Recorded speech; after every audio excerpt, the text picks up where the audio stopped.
რო შევაფასოთ გუშინ სააპელაციოს გადაწყვეტილება, გუშინ მაიამწარიაშვილმა კვლავ მრავალსაათიანი მიმართვა მოხსენება გააკეთა სასამართლოს წინაშე, მზეამაღლობელი კვლავ არ დამждარა სკამზე, ესეც მის პრინციპული პოზიცია იყო და ზოგადად მისი სიმტკიცე ნამდვილად ბევრი რამის მანიშნებელია, ბევრი რამის მთქმელია. გუშინ ერთ-ერთი ჟურნალისტი იხსენებდა, რომ სასამართლოში ერთმანეთს უყურებსო, სადაც მოსამართლეები გავიდნენ, განსახილველად და დაინახა ტელეფონზე როგორ ლაპარაკობდა ერთ-ერთ მოსამართლეს სულ. და ახლა არც გვიკვირს ხო ამის აღნიშვნაც კი თითქოს არც არაფრის მანიშნებელი. რა თქმა უნდა ეს იყო პირდაპირ დავალება. რო შევაფასოთ ეს ამბავი მაინც. კი, დიდი მადლობა მეგობრებო, მართლაც მოგესალმებით. არაჩვეულებრივი მზიანი შემოდგომა გამოვიდა და მე მინდა ვთქვა ერთი რამ, რომ მზია ამაღლობელის ქცევა და ზოგადად ეს ამბავი არის ძალიან სიმბოლური და ძალიან კონკრეტული ამავე დროს იმის, რაც საქართველოში ხდება და აი თქვენ ახსენეთ ტელეფონზე საუბრები, სასამართლო რომელიც ყველაზე უფრო თავისუფალი ორგანო და ყველაზე უფრო მძლავრი იარაღი უნდა იყოს ადამიანის უფლებების დაცვის, აკეთებს პირიქით ყველაფერს და რა ვიცი, მზია ამაღლობელი არის კიდე ერთხელ გავიმეორებ ამ ქვეყნის თანამედროვე საქართველოს სიმბოლო, როგორ ისჯება ადამიანი საკუთარი უფლებების, საკუთარი სამშობლოს და საკუთარი მომავლის გულისხმობ, ქვეყნის მომავალს გულისხმობ, აი ამ უზურპატორი ძალაუფლების მიერ მიტაცებული სასამართლოს საშუალებით. მე მაინც ვფიქრობ, რომ მზია ამაღლობელის ბრძოლა არის გამარჯვების ბრძოლა და თითოეულის წამი, რომელიც არამხოლოდ მზია, არამედ მის მსგავსად სხვა პატიმრები ციხეში ატარებენ, არის იმის წინაპირობა, რომ ეს ქვეყანა კიდევ ერთხელ გადარჩება, როგორც აქამდე გადარჩენილა. ხშირად მომყავს ხოლმე ეს ანალოგები, იმიტომ რომ ნამდვილად ასეა ჩვენი ქვეყანა, სწორედ ასეთი თავგანწირული, ძალიან ცოტა ხშირ შემთხვევაში, მაგრამ თავგანწირული ადამიანების ხარჯზე და საშუალებით მოვიდა დღევანდელ დღემდე. ამიტომ ჩემი მხარდაჭერა მზია ამაღლობელს კონკრეტულად ყველა იმ ადამიანს, პოლიტიკოს, არაპოლიტიკოს, ვინც ციხეში სხედან, ჩემი მხარდაჭერა იმ ადამიანებს, რომლებიც ქუჩაში შიმშილობენ უკვე აგერ თითქმის მე-20 დღეა თუ არ ვცდები უკვე პარლამენტის წინ, ასევე ის ადამიანი, რომელიც ციხეში მეორედ გადაკეტვის გამო ჩასვეს და ასევე ისიც შიმშილობს. ანუ ეს არის ხალხი, რომლის როგორ ვთქვათ, იცით, ყველა აკეთებს იმას, რაც შეუძლია და რაც მიაჩნია, რომ ეს არის სწორი. ამიტომ არასდროს მომწონს სხვების მიერ იმის განსჯა, უნდა იშიმშილოს ვინმე თუ არა, უნდა გააკეთოს ისე თუ არა. ყველა ამ ქვეყანაში აკეთებს ისე, როგორც მას წარმოუდგენია, რომ ებრძვის სისტემას. ამიტომაც ვერ დაამარცხა სხვათა შორის აი ამ 1 წლის განმავლობაში ბიძინა ივანიშვილმა ეს ქუჩის პროტესტი, იმიტომ რომ ის არ არის მართვადი, ის არ არის ერთ სისტემაზე აწყობილი, რომელსაც ყავს რაღაცა ესე ვთქვათ ლიდერშიპი და აკონტროლებს ყველა ნაბიჯს, რომელიც პროტესტის ფორმით გამოიხატება. კიდე ერთხელ გავიმეორებ, ეს მზიანი შემოდგომა იმის მაჩვენებელიც არის, რომ არ გაგვიჭირდება ბრძოლა რუსული რეჟიმის წინააღმდეგ და კიდევ ერთხელ ჩემი პატივისცემა ყველა იმ ადამიანს, რომელიც ღიად არის ჩართული აი ამ უზურპატორის წინააღმდეგ ბრძოლაში. აი სწორად ახსენეთ თქვენ ახლა მე მინდა კიდევ ერთხელ მოშიმშილები ახსენოთ და გედევან ფოფხაძე და არიჯან სვიტარია თუ არ შიმშილებენ ჩვენ მათ საკითხს კიდევ ერთხელ მოვიხილავთ ახლა არ ვიცი მე პირადად ვიცნობთ არიჯან სვიტარიას და მგონია რომ მის გატეხვას ვერ განსაკუთრებული სიმტკიცის მქონე ადამიანი არის ნამდვილად და მე მინდა რომ სოლიდარობა გამოუცხადო მათ უბრალოდ მე მგონია რომ სწორი იქნება ახლა რომ შიმშილობა არ არის ფორმა, რომელთაც ახლა ჩვენ თავი უნდა დავიძინოთ, მაგრამ კიდევ ერთხელ მე მათ პატივსცემ მათ გადაწყვეტილებას ყველა შემთხვევაში. ანუ ამას ერთად ახლა ჩვენ მზიაზე ვისაუბრეთ აი სისხლის სამართლის საქმეების ამ კონტექსტზე. თუმცა აი მე მინდა რომ ბიუჯეტსაც შევეხოთ აუცილებლად. მე მგონია რომ პარტიები ამაზე ბევრს უნდა საუბრობდნენ. აი მე ჩემს გულის ტკივილს გამოვთქვა. მე აი მინდა რომ ბიუჯეტზე ვილაპარაკო ბევრი ამ გადაცემაში. და სამწუხაროდ ყავს ცოტა სპიკერი, რომელსაც ამ თემაზე საუბარი შეუძლია. აი გულწრფელად ვისურვებდი რომ ოპოზიციურ პარტიებს გამოყონ სპეციალური რესურსი ამ მიმართულებით, რომ პარტიაში იყოს რამდენიმე ადამიანი მაინც, რომელიც ჩაჯდომით წაიკითხავს ბიუჯეტის ტექსტს და იქნება ძალიან ჩამოყალიბებული პოზიცია იმაზე, როგორი უნდა იყოს ხარჯვითი პოლიტიკა ქვეყნის.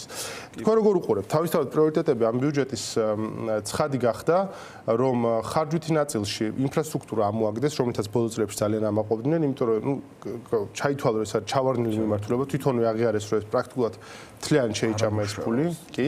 დატოვეს ჯანდაცვის მიმართულებით ამ სისტემაში ხარჯვით პოლიტიკა რაც არის იგივე, განათლების მიმართულებას ამცირებენ და მთელ კონცეფციას ცვლიან და ძირითადი ცენტრი ბიუჯეტის ხარჯვით პოლიტიკის გადადის სწორედ ხელფასებზე. ანუ ამ სისტემის შენარჩუნებაზე. აი ესე შეიძლება შევაჯამოთ ბიუჯეტის საკმაოდ ზედაპირულად ამ შემთხვევაში დეტალებში არ ჩავშლოთ, მაგრამ ეს არის ხარჯვით პოლიტიკის ასე ვთქვათ კონცეფცია. თქვენ როგორ უყურებთ ამ დოკუმენტს და ზოგადად მისი განხილვის პერიპეტიებს? უფრო დიდ ადგილს უნდა ეკავოს თუ არა ჩვენს დღის წესრიგში? კი, ნამდვილად ასეა. მე ვფიქრობ, ბიუჯეტი არის ტექსტი, რომლის წაკითხვაც შეგვიძლია ჩვენ და იმის წინასწარმეტყველება რა პოლიტიკას გაატარებს მომავალში, აი მომავალ წელს. უზურპატორი, იმიტომ რომ ეს არის ციფრებსა და რიცხვებში გამოხატული ნამდვილად აი პოლიტიკის იმ ნაბიჯები, რომელსაც ისინი გადადგამენ და თქვენ აი მოკლედ ზედაპირულად, თუმცა ნამდვილად სწორი შეფასება იმის, რომ აღარაფერი მომავალზე და მშენებლობაზე არ არის გათვლილი. ანუ რას გულისხმობ მშენებლობას? აქ არ გულისხმობ მხოლოდ და მხოლოდ ინფრასტრუქტურული პროექტების განხორციელებას, რომელიც თავისთავად ძალზედ მნიშვნელოვანია, იმიტომ რომ ავიღოთ ჩვენი ფუნქცია რა არის, ამ ქვეყნის ფუნქცია და სწორედ ამას ეხმიანება ბიუჯეტის ეს ტექსტიც. ანუ ისინი ანგრევენ საქართველოს ფუნქციას, რას გულისხმობს ეს? აი ორი ნაწილი ამოიღეთ თქვენ ინფრასტრუქტურული პროექტები. როგორ შეიძლება საქართველოში გააჩერო ინფრასტრუქტურული პროექტები, როდესაც პრეტენზია გაქვს, რომ შენ უნდა იყოს შუა და ერეფანი. როგორ შეიძლება ამ პერიოდში, როდესაც აზერბაიჯანი და სომხეთი, ანუ ორი შენი პარტნიორი, გულისხმობ ქვეყნის პარტნიორს, თორე ამ შემთხვევაში ბიძინა ივანიშვილის პარტნიორები ისინი აღარ გამოდიან, გააჩერო ინფრასტრუქტურული პროექტები იმ შემთხვევაში, როდესაც ზანგეზურის მისამართით უამრავი თანხები იხარჯება და თელი სამყარო ახლა ის სამყარო, რომელიც დაინტერესებულია სამხრეთ კავკასიის როგორც შუადერეფნის ასე ვთქვათ როლის თამაშით, მიმართულია ყველაფერი იქით. და მეორე და მნიშვნელოვანი, როგორ შეიძლება საქართველოს, რომელსაც არ აქვს არაფერი, გარდა იმისა, რომ უნდა ააშენოს ცოდნის ეკონომიკა, ცოდნა როგორც ეკონომიკა შეამციროს. როგორ შეიძლება აკეთოს ის და ეს ნათლად გამოჩნდა ბიუჯეტში ის, რასაც ესენი გვთავაზობენ ეგრეთ წოდებული განათლების დეფორმის სახით, ხო, შემოთავაზებული განათლების დეფორმის სახით, რომელიც არის მოთვინიერებისა და ცოდნის როგორც სისტემის შემცირებისა და მნიშვნელობის დაკარგვისა. ამიტომ კიდევ ერთხელ გავიმეორებ და გეთანხმებით იმაში, რომ პოლიტიკა, ასე ვთქვა და სხვათა შორის ეს არის მიზანი სწორედ ბიძინა ივანიშვილის, რომ ყველაფერი გადაიტანოს ამ წინააღმდეგობის მოდუსში, რას გულისხმობ, რა გვაქციოს მსხვერპლებად, აი ამ როლიდან უნდა გამოვიდეთ აუცილებლად. ხვდებით რისკენ მიმყავს საუბარი და ოპოზიციამ უნდა დაიწყოს ლაპარაკი ისე, რომ მათ შეუძლიათ იმ პრობლემების მოგვარება, რომელიც ახლა საქართველოს წინაშე დგას, მათ შორის არის აი ეს ეკონომიკური საკითხებიც, ასევე განათლების ჩვენ დაწყებული გვაქვს. ამაზე მუშაობა პირადად მე რაც შემიძლია რომ ვთქვა მიმართულებას, გულისხმობ განათლების მიმართულებას, ახლა დაწყებულია იმის, რომ ოპოზიციური პარტიის წარმომადგენლები, ვინც განათლების პოლიტიკაზე მუშაობ, დავსხდეთ ერთად მაგიდასთან და ვილაპარაკოთ არა მხოლოდ იმაზე, რაც უდია ბიძინა ივანიშვილი, რომელიც ანგრევს ამას და ამას და რაც სულ შედეგებს მოუტანს განათლების სისტემას ეს გადადგმული ნაბიჯები, არამედ ასევე ვილაპარაკოთ იმაზე, როგორ უნდა შეუშალოთ მას ხელი, რა სწორი და ეფექტიანი ნაბიჯებია გადასადგმელი ამისათვის და შემდგომ რა ხედვა გვაქვს ჩვენ, სადაც ოპოზიციური სპექტრი თანხმდებით იმაში, რომ მომავალ საქართველოში განათლების სისტემა როგორ უნდა აშენდეს და როგორ უნდა იმუშაოს. მე ვფიქრობ, რომ ასე უნდა იყოს სწორედ ეკონომიკის კუთხითაც ეს დოკუმენტი განსახილველია, მიუხედავად იმისა, რომ ჩვენ არ ვაღიარებთ ბიძინა ივანიშვილის ხელისუფლებას, ყველა მათი ნაბიჯი არის კარგად შესასწავლი. სწორედ იმიტომ, რომ ჩვენ უბრალოდ განსახილველებს არ აღიარებთ, ეს არის ბიუჯეტი, რომელიც შედგება ადამიანების ჯებებიდან ამოგებული ფულით, ხო? ეხლა მხოლოდ წელს სადღაც 21 მილიარდი ლარის მობილიზება არის დაგეგმილი ჯერ კიდევ წლის ბოლომდე სხვა გადასახადის აკრეფის სახით, ხო? ეს არის საშემოსავლო გადასახადი, მოგების გადასახადი, აქციის გადასახადი, ქონების გადასახადი. სხვა შორის შესრულების მიმართულებით ბევრი პრობლემა აქვს. კი გადამეტებით შეასრულეს, მაგრამ რის ხარჯზე ეროვნული ბანკიდან წამოიღეს ფული და წინასწარ გადაახდევინეს ბიზნეს გადასახადები, მაგრამ ამაზე ხო ვილაპარაკოთ, ეს ძალიან მნიშვნელოვანი არის, ხო? და ამ მიმართულებით კარგი იქნებოდა, რომ ყველა პარტიას ჰქონდეს თავისი სამუშაო ჯგუფი და თავისი სამუშაო მიმართულება. არ მინდა ახლა ცოტა ისე გამომივიდეს, რა ამაზე მუშაობა არის დაწყებული. და სწრაფად უნდა გამოჩნდეს, მე თქვენ გეთანხმებით, ამ საკითხს, რა ვიცი, ჩვენ შევეხებით, შეგვიძლია ამაზე თანამშრომლობა და ისეთი ადამიანების თქვენთან გამოგზავნა თუ შეიძლება ასე ითქვას, ვინც უფრო კომპეტენტური იქნება კონკრეტულად. განათლებაზე როცა ვსაუბრობ, სხვა შორის აქ გამოჩნდა მთავარი პრიორიტეტი არის ხარჯების შემცირება. ორი რამ არის ხარჯების შემცირება, არსებული ინფრასტრუქტურის უტილიზაცია და ნუ პოლიტიკური ნაწილი, პოლიტიკური დევნის ნაწილი, ხო? თავისთავად განათლების ხარისხის თემაც საერთოდ დაკარგული არის. ეს ამ კონცეფციაში არ არსებობს საერთოდ, რაც ახლა უცნობა გვთავაზობს. თავიდანვე დავანებოთ იმას, რომ თავი პრობლემა სადაც არის განათლების ჩვენი განათლების სისტემის, იმას პრაქტიკულად არასდროს არ ვიხებით. სასკოლო განათლების რეფორმას, ხო? ამას უვლით გვერდით, აი ყველა მხრიდან რომ ოღონდ ამაზე არ იყოს ლაპარაკი. არა და ეს ყველაზე არასწორი. როგორ უყურებთ აი თქვენ, მოდი რომ ჩავშალოთ პოზიცია განათლების მიმართულებით. ხო, ნუ ამას აი ეს ორი ტერმინი რაც დამკვიდრდა ასე ვთქვათ ამ განათლების რეფორმასთან დაკავშირებით, რომ ეს არ არის რეფორმა და ეს არის დეფორმა და ეს არ არის რაღაცა განვითარების გზა, არამედ ეს არის მოთვინიერების მიმართულება, ძალიან კარგად გამოხატავს ის რაც მათ უნდათ. მარტივი ამბავია, ეს არის იზოლაციის, იმიტომ რომ თუ გინდა შენ საქართველოს დააშორო ევროპულ სივრცეს, მაშინ პირველ რიგში სწორედ იმას უნდა დააშორო, რასაც ცოდნის ევროპას უწოდებთ, ხო? თუ გინდა რომ საქართველოს აღარ კონდეს ფუნქცია, რომელსაც ატარებს და ის იყოს მარტივად მართვადი, მაშინ უნდა შეამცირო ეკონომიკას, რაც გულისხმობ. ანუ შესაძლებლობები უნდა შეუმცირო განათლებას, რომ ადამიანები ძალიან სწრაფად 3-4 წელიწადში გაიზარდონ ისე რომ იქცნენ პროფესიონალებად. ეს არ აწყობს ბიძინა ივანიშვილს და სწორედ ეს არის მათი მიზანი და მესამე, განათლებაში არის საკმაოდ ბევრი თანხა მობილიზებული და ძალიან დიდი ქონება, მათ განსაკუთრებით უმაღლეს განათლებას გულისხმობ. აქ ბევრი საუბარი არ უნდა. თბილისის ცენტრშია თავმოყრილი ყველა ის შენობა ნაგებობა, რომლის წაღებაც და მითვისებაც უნდა და სავარაუდოდ მე რაღაც არასწორი მიმართულებით ახლა ნახეთ რა ჩადეს განათლების რეფორმაში, რომ თითქოს განათლება ხელს უშლის საქართველოში საცობების პრობლემის მოგვარებას. ანუ უნდათ რომ 4 სართულიანი შენობა, სადაც სწავლობს 3000 სტუდენტი, დაანგრიონ და აშენონ 25 სართულიანი შენობა, სადაც იცხოვრებს ათასობით ადამიანი და დადგება ათასობით მანქანა. ხო, ეს არის ნუ თითიდან გამოწვეული პრობლემები, რომლებიც არ არის მიმართული განათლების სისტემის მოგვარებისკენ, არამედ პირიქით მისი განადგურებისკენ და ეს არის ძალიან კარგი თუ კი განათლების სისტემაზე მკაფიოდ ვილაპარაკებთ, ეს არის მოდელი იმის, რა უნდა შექმნას ბიძინა ივანიშვილს ზოგადად საქართველოსგან. აი ჩვენ ბიუჯეტზე ვილაპარაკეთ და იქ რაღაც სახსრებზე და ამ შემდეგ რა ამუშავებს საზოგადოებას, ხო, საშუალო ფენა, რომელიც არის მთავარი მამოძრავებელი ძარა ეკონომიკის. ეს საშუალო ფენა არ ჭირდება ბიძინა ივანიშვილს, რადგან ეს საშუალო ფენაა მე რომელიც ქუჩაში დგას, რომელსაც ჭირდება სასამართლო თავისუფალი, რომელსაც ჭირდება დემოკრატია, აი ეს სისტემა არ უნდა და ამას ანადგურებს სწორედ. განათლების განადგურებით აი ამ ძლიერ კონკურენტუნარიან საშუალო ფენის განადგურებას აპირებს ბიძინა ივანიშვილი, რომელიც ისედაც მოდი ვთქვათ, რომ არ არის მკაფიოდ ჩამოყალიბებული საქართველოში და ახლა არის ჩამოყალიბების გზაზე. ამიტომ ამის სანაცვლოდ იმისაც რომ საშუალო ფენა როგორც ეკონომიკის მამოძრავებელი ძალა ჩაანაცვლოს რაღაცით მოაქვს აი შავბნელი ფული, მათ შორის ისეთი ხელშეკრულებები, როგორიც გააფორმა აი ამ არაბებთან ამ ორი ეგრეთ წოდებული ქალაქის ასაშენებლად.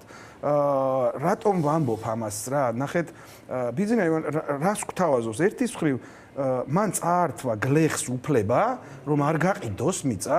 ეს თალკე საკითხია ჟელობის ეს როგორ ვარგა თუ არ ვარგა, მაგრამ მე მინდა უბრალოდ შედარება გაჩვენოთ, რატომ არის ბიძინა ივანიშვილი იმ საკითხებშიც თავის მოწინააღმდეგე და რატომ არაფერი აინტერესებს გარდა საკუთარი უსაფრთხოებისა. ნახეთ, ხო შეიძლება რომ გლეხს, რომელსაც აქვს სასოფლო სამეურნეო მიწა პირობითად 10 ჰექტარი, აქედან 5 ჰექტარი გაასხვისოს და დანარჩენ 5 ჰექტარზე იმაღებული ფულით მეურნეობა აწარმოოს. ამის უფლებას ართმევს გლეხს და მეორეს მხრივ თვითონ ყიდის საუკეთესო მიწებს საქართველოში. და თანაც ისე, რომ ქართველმა მოსახლეობამ არ იცის რა კონტრაქტის, რა პირობები აქვს და ასე შემდეგ. რატომ ამბობ საუკეთესო მიწებს? ეს არის ჯერ ერთი გეოპოლიტიკურად ძალიან, როგორ გითხრათ, ერთ-ერთი ყველაზე მნიშვნელოვანი რეგიონი აჭარას გულისხმობდა გონიოს იმ ტერიტორიას მთელი ბავშვობა იქ მაქვს გატარებული არქეოლოგიურ გათხრებზე დავდივარ და მართლა უსაზღვროდ საინტერესო ადგილია ულამაზესი და ასე შემდეგ, ხო? და გარდა ამისა ამ თვალსაზრისითაც და მეორე თბილისსა და რუსთავს შორის დამაკავშირებელია ეს დიდი სივრცე, რომელიც წესიდარიგით სხვათა შორის ადრე განიხილებოდა იქ ზოოპარკის გადატანაც, იმიტომ რომ ბუნებრივად არის ესეთი პირობები იქ, სადაც თბილისის ზღვაზე გადაწყვეტეს. ხო, მე გადაწყვეტეს თბილისის ზღვაზე. ამიტომ მე ვფიქრობ, რომ აი ეს არის სწორედ წინააღმდეგობა ბიძინა ივანიშვილს როგორც აწყობს, ისე იქცევა ერთ ნაწილში, იმიტომ რომ აქაც არ აინტერესებს განვითარებული სოფლის მეურნეობა. იქაც უნდა რომ ეს იყოს მართვადი და არ მიწეს უფლება გლეხს რომ იმაზე მეტად განვითარდეს ვიდრე ახლა არის და მეორე მხრივ ეს მიწები გამოიყენოს აქ ეკონომიკის, რა ვიცი, როგორ უნდა დავარქვათ, არც კი ვიცი, ბნელი ეკონომიკის, რომლის საფუძველზეც მე რიცხვებს დაწერს, რომ თითქოს აქ რაღაც ვითარდება. ამიტომ მეგობრებო, რაღაცნაირად მინდა აქ 28 რიცხვიც ვახსენო, იმიტომ რომ 28-ში თესეულ სეზონში შვიცაძე აუცილებლად ბევრი უნდა შევიკრიბოთ იმისთვის, რომ ვაჩვენოთ სხვათა შორის აღარც ჭირდება ზედმეტი საუბარი სალომე ზურაბაშვილმა ძალიან კარგად ჩამოაყალიბა რატომ უნდა ვიყოთ იქ ხო ვისაც თავისუფლება უნდა ვისაც საქართველოს იდენტობის გადარჩენა უნდა და ვისაც უნდა უბრალოდ აჩვენოს ის რომ ეს ბრაზი რომელიც ამ ერთი წლის განმავლობაში ქუჩაში დაგროვდა არსად წასულა რა და მოდი ვთქვათ პირდაპირ რომ არა აი ეს ერთწლიანი წინააღმდეგობა საქართველოში გაცილებით რთული იქნებოდა ახლა ვითარება ან პირიქით ვთქვათ მოდით აი ამ ერთწლიანი ბრძოლის საფუძველზე ვერ მოახერხა ბიძინა ივანიშვილმა დააბეტონოს საქართველოში აი ეს რუსული ავტორიტარული სისტემა და ჯერჯერობით სულ ამას ვიმეორებ ვერ აგზავნის რუსეთში წერილს რომ თბილისის თავზე წითელი თუ რაღაც რუსეთის ახალი დროშა ფრიალებს. ანუ უნდა კითხოთ აუცილებლად ემიგრანტებისთვის ხმის წარდგენების ამ თავხედურ გადაწყვეტილებაზე და ამას მოყოლილ არანაკლებ თავხედურ რიტორიკაზე, დაცინვაზე, შეურაცხყოფაზე პირდაპირ ამ ხალხის, რომ თქვენ არ გესმით, არ იცით, ჩამობრძანეთ აქთან ნახეთ, აქ უკეთეს ცხოვრება თითქოს ეს ხალხი ადამიანებს თვითონ ვერ წყვეტენ მათთვის რა არის კარგი და ახლა ამათ იციან და იმათ შეეშალათ და ამათ უკეთესმით რომ თურმე აქ უკეთეს ცხოვრება არის ვიდრე გერმანიაში და აქ უკეთეს ჯანდაცვის სისტემა ვიდრე გერმანიაში და აქ უფრო იშოვება სამუშაო ადგილები ვიდრე ამერიკაში ვთქვათ ხო აი ეს დამცირება და დაცინვა ადამიანების რომლებიც ამ ქვეყანას არჩენენ დღემდე არჩენენ რა თქმა უნდა ეს არის მე მაინც მგონია რომ ეს არის ძალიან დიდი შეცდომა უბრალოდ მეტი გზა აღარ აქვს ბიძინა ივანიშვილის უზურპატორ ძალაუფლებას, იმიტომ რომ ეს არის ხელისუფლება, რომელიც რეალურად საქართველოს მართავს რუსეთიდან წამოსული წინადადებებით და ბრძანებებით, ხო? ხარ ჯერ დუგინმა გაახმაუნა რაღაც და მე ის ადგა და ერთ-ერთში გაიმეორა ბიძინა ივანიშვილის რაღაც რამდენიმე წარმომადგენელმა. ნახეთ რა ხდება აქ ძალიან მარტივად გვინდა ჩვენ ახსნათ ამ ადამიანებს შეზღუდვა სწორედ ამას გულისხმობს და დამცინავია რა თქმა უნდა. ანუ ბიძინა ივანიშვილმა ისე გამოიყენა თითქოს ამ ხალხს საქართველოსდან წასვლა უხაროდა.